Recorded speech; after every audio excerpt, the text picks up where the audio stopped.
ഈ വീഡിയോ കണ്ട് ഇഷ്ടപ്പെട്ടാൽ ലൈക്ക് ചെയ്യണം, സബ്സ്ക്രൈബ് ചെയ്യണം, ബെൽ ബട്ടൺ ക്ലിക്ക് ചെയ്യണം. ഇന്നൊരു ഈവനിങ് വ്ളോഗാണ്. നമുക്ക് ആദ്യം പഴയ കറികളൊക്കെ ചൂടാക്കണം. അതിന്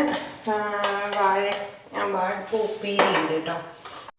ഇത് ഉച്ചക്കാലത്തെ ബാക്കി കറികളാണ് കേട്ടോ. പടുവളങ്ങിയും പരിപ്പും വാഴപ്പൂ ഉപ്പേരിയും ഇത് രണ്ടെണ്ണം ചൂടാക്കി. വൈകിട്ട് ഇവിടെ എല്ലാവരും പലഹാരമാണ്. വൈകിട്ട് മുത്തശ്ശി മാത്രമാണ് ചോറ് കഴിക്കുക. അപ്പോൾ ഈ കറികളൊക്കെ ചൂടാക്കിയാൽ കേടുവരില്ല.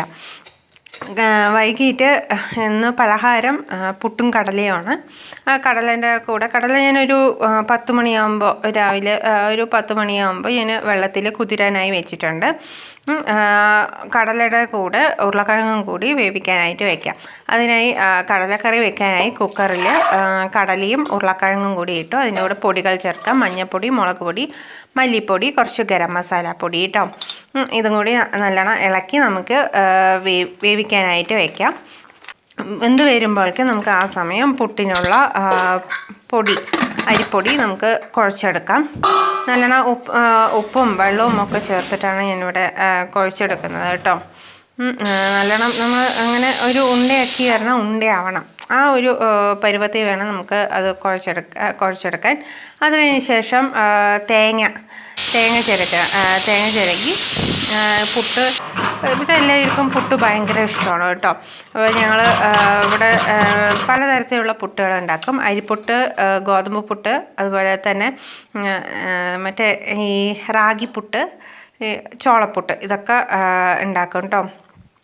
അപ്പോൾ ഞാൻ കറിയിൽ ഉള്ളി ഇടാൻ മറന്നുപോയി. അതുകൊണ്ട് തന്നെ ഞാൻ ഉള്ളി ഇടാണ്. അപ്പോൾ നമ്മൾ കടല വേവിക്കാൻ വെച്ചപ്പോൾ ഉപ്പിട്ടിട്ടുണ്ടായിരുന്നില്ല. അപ്പോൾ ഉപ്പ് പിടിക്കുമ്പോഴേക്കും ഉള്ളിയും വേഗം എന്നുള്ള ഒരു ഇതിൽ ഉള്ളിയും ഉപ്പും കൂടി ഇട്ടിട്ട് വീണ്ടും ഒന്ന് തിളപ്പിച്ചെടുക്കുമ്പോഴേക്കും അത് വേഗമാവും.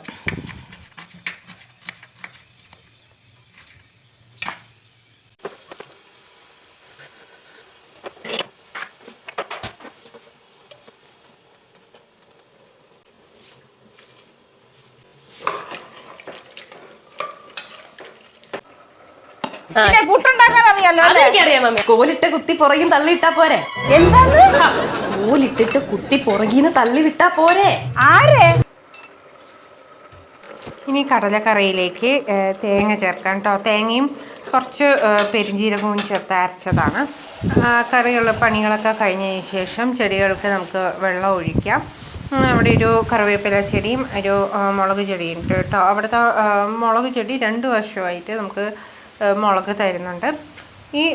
ഇത് നല്ലൊരു തെച്ചിപ്പൂവാണ്. ഇത് ഞാൻ മറ്റേ മണ്ണൂത്തിന്ന് വാങ്ങി വെച്ചതാണ് കേട്ടോ. പലവിടെ നിന്നും കൊമ്പ് വെട്ടി വെച്ചിട്ട് അത് വന്നിട്ടേ ഇല്ല. പിന്നീട് ഞാൻ മണ്ണൂത്തിയിൽ പോയി ചെടി വാങ്ങി വെച്ചപ്പോഴാണ് ഇവിടെ ഈ മണ്ണിൽ തെച്ചിച്ചെടി പിടിച്ചത്. അത് കഴിഞ്ഞ് സൈഡൊക്കെ ഞാൻ കുറേ തുളസിയൊക്കെ നട്ടുപിടിപ്പിച്ചിട്ടുണ്ട്. അതൊക്കെ അതിനൊക്കെ വെള്ളം ഒഴിച്ച്. ഇപ്പോൾ കാറ്റുകാലം ആയതിനു ശേഷം ഇവിടെ നല്ല പൊടിയാണ്. അപ്പോൾ രാവിലെയും വൈകിട്ടും അടിച്ചു വിടണം. ഇത്രയേ ഉള്ളൂ ഇന്നത്തെ ഈവനിങ് ബ്ലോഗ്.